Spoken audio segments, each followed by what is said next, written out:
Hello, I'm Henry, and I like history.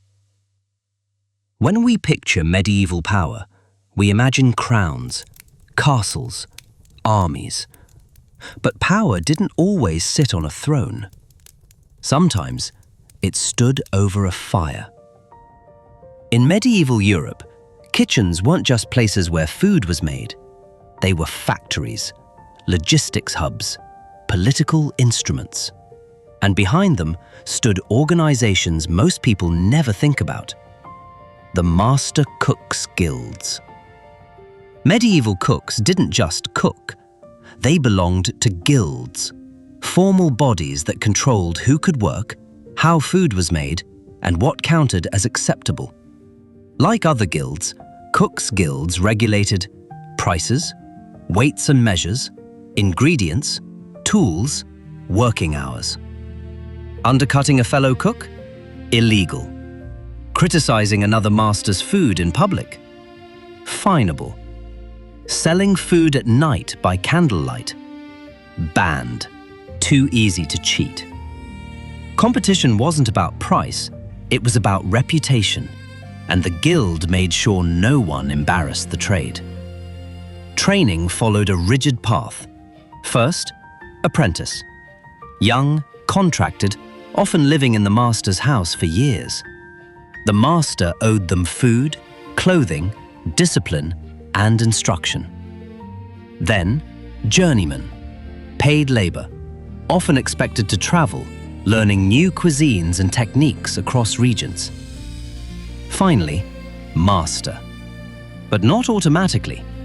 To earn that title, a journeyman had to produce a masterpiece, a dish judged by other masters.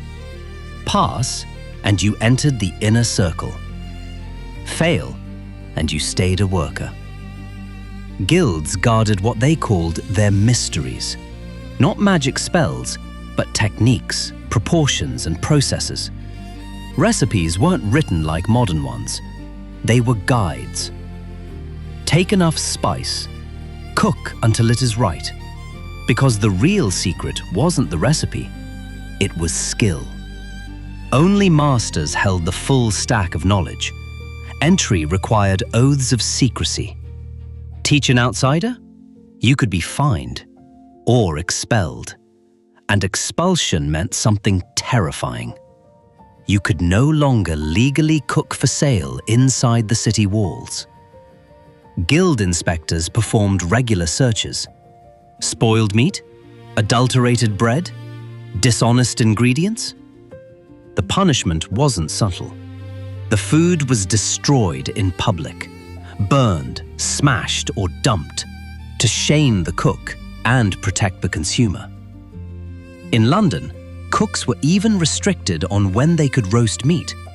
A 1444 law banned starting roasts before 7 a.m. on Sundays. Not for efficiency, for morality. Here's the twist. Most guild-trained cooks were actually modest tradespeople, running urban cook shops, selling prepared food to townsfolk. They were respected, but not glamorous. Real power belonged to noble household cooks. Those cooks often didn't come from guilds at all. They learned on the job, in massive kitchens, managing hundreds of servants, feeding thousands. They didn't just cook meals, they staged politics. A feast wasn't dinner, it was theatre. Seating order, number of courses, colours, rare ingredients. Every detail sent a message. Who mattered, who didn't, who was favoured, who was expendable. A master cook who botched a banquet could ruin alliances. A master cook who succeeded could secure them. They needed more than recipes. They needed diplomacy, improvisation, logistics, and nerves of steel. Interestingly, women were members of cooks' guilds in cities. They worked, they trained, they ran shops. But records of women as master cooks in noble households? almost non-existent. Power kitchens remained male spaces, even when women did much of the work. The food industry was sliced into strict guild monopolies. Bakers, divided into white bread and brown. Butchers, slaughter only, no cooking. Fishmongers, critical during fasting days. Poulters, exclusive rights to birds. Brewers and vintners, managing Europe's safest drink. A baker couldn't butcher, a butcher couldn't bake. Each guild protected its lane and its profits. Together, they fed cities and controlled them. Guild chests funded funerals, paid dowries, supported the elderly. Kitchens were welfare systems, economic engines, political tools. Kings ruled by law, but stability? Stability came from bread, and the people who controlled how it was made held more power than history usually admits. History isn't only written by generals. Sometimes it's written by whoever made the soup. Thanks for staying with me tonight.